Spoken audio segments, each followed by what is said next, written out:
You're coming in March to run a masterclass on self-led spirituality, talking about using IFS as a reclamation practice or reclamation practice.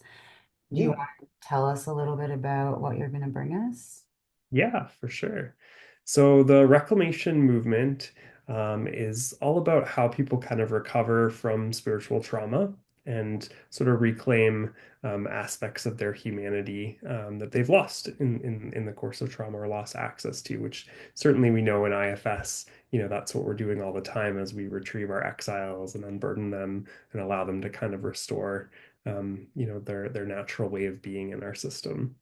And so, what I'm hoping to chat about is just, how we can work with systems that have experienced spiritual abuse, adverse religious experiences, institutional betrayal, and other forms of spiritual trauma.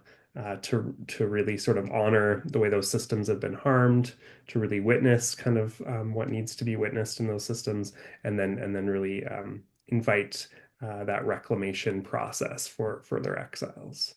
So when we talk about, all of our parts have a self when we're in trainings, right, and how the burdens can cover up the natural self energy of different exiles, or the extreme roles can cover up the self energy of protectors.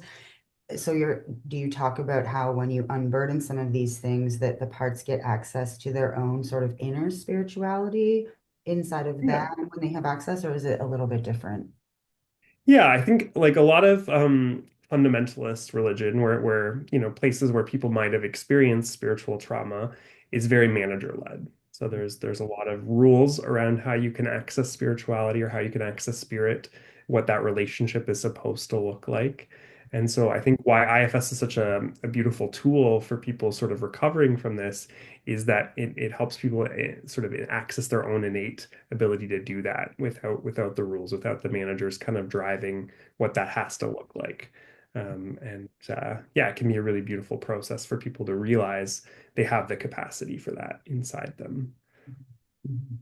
It almost, I'm feeling a little resonant of some of my own experiences in the past. And when I first learned about IFS, my system, like some of my managers, wouldn't let me use it with clients because it felt like I was forcing spirituality onto someone else. And my parts remember what it felt like to have religion forced on us. And Mhm, my system had religion and spirituality under the same category. mhm, And so for me to even be an IFS practitioner, I had to work with parts of me that remember religious trauma.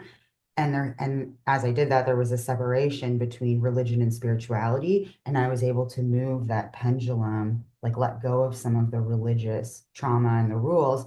And that really opened me up to being able to be a spiritual person that didn't have the links to religion to it. So as you're talking, I was remembering kind of a similar Yeah. experience I had when I learned IFS.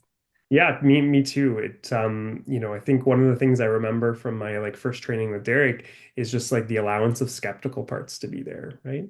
Which is not something that I ever experienced in the church. There was always sort of this like, if you don't have faith, then you're just never going to get there. You're just never going to get it, right?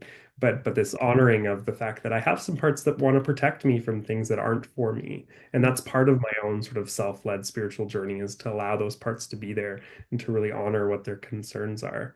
And so with clients, right, like to really just allow skeptical parts to show up, allow thinking parts to show up, right? That's all part of the process. And those are parts that in systems that have experienced spiritual trauma, they are there to protect them, and they serve a really important role. But certainly, I've had my own need to sort of work with my own parts around spirituality because IFS is this sort of psycho-spiritual paradigm. And when I came into it, I didn't want anything to do with spirituality or anything to do with religion. And so like learning that there is a way of being spiritual that isn't manager led has been so like transformative to my system.